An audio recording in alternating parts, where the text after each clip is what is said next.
update ng bayan, maasahan anumang panahon. Magandang araw po sa ating lahat. Narito na ang pinakuling update sa magiging lagay ng ating panahon sa araw na ito at sa mga susunod na araw. Sa kasalukuyan ay tatlong weather systems pa rin ang nakakaapekto sa ating bansa.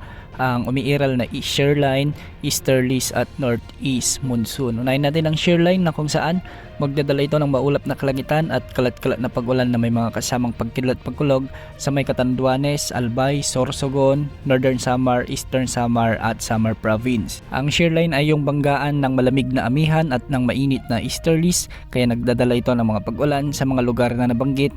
At dahil dito hindi inaalis ang banta ng mga biglaang pagbaha o pagguho ng lupa, lalo na kung may mga may iral na katamtaman at minsan ay malalakas na pag-ulan. Samantala, ang mainit na easterlies naman ang magdadala ng maulap na papawirin na may mga kalat-kalat na pag-ulan at pagkidlat pagkulog sa may Caraga, nalalabing bahagi ng Eastern Visayas, sa may Palawan at sa may Davao Oriental. Mag-ingat po dahil hindi rin inaalis ang posibilidad ng mga biglaang pagbaha o pagguho ng lupa, lalo na kung may mga umiiral na katamtaman hanggang sa minsan ay malalakas na pag-ulan. Samantala, malamig na amihan o malamig na panahon naman dahil sa amihan o northeast monsoon ang inaasahan sa malaking bahagi ng Luzon.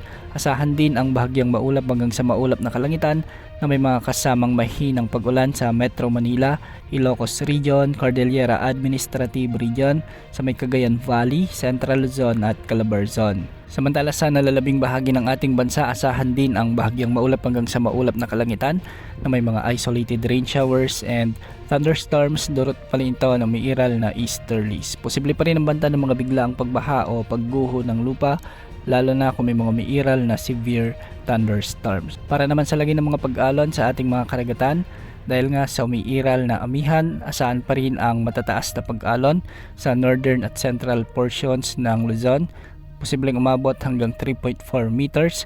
Sa eastern sections ng southern Luzon at Visayas naman, posible pa rin ang mga pag-alon hanggang 2.8 meters at sa nalalabing karagatang sakop ng bansa, posible pa rin mga pag-alon hanggang 2.5 meters. Sa kasalukuyan, wala tayong minomonitor na LPA o bagyo na posibleng makaapekto sa ating bansa sa susunod na 24 hanggang 48 oras. Kung titignan naman natin ang ECMWF wind animation, ay may sirkulasyon sa tabi ng Cagayan area pero hindi naman ito nakikitang lalakas bilang LPA o bagyo.